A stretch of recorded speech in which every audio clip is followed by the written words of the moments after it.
oi pa chu tu khal bangi aka kil veng tu asi ka hermi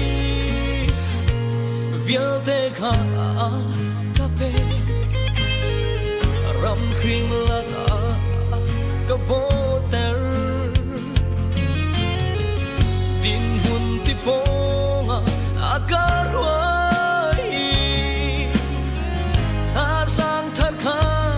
akape lo chuan ang he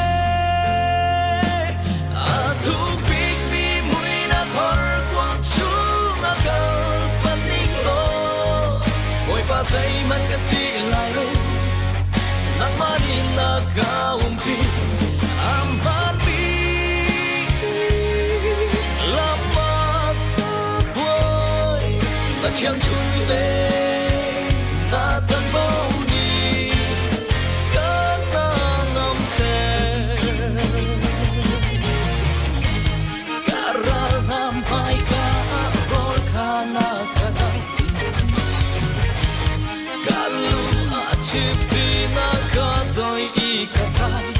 chu al ya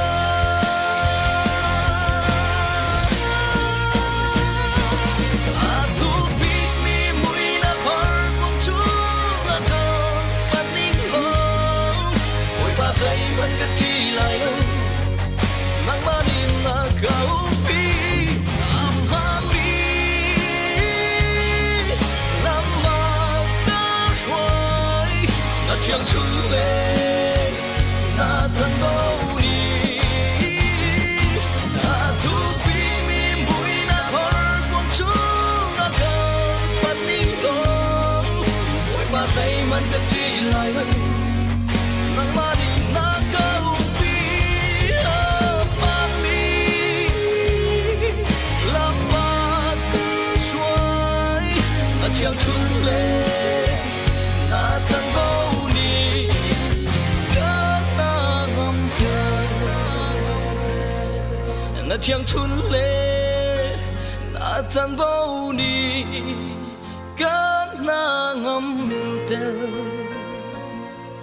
na chiang chun le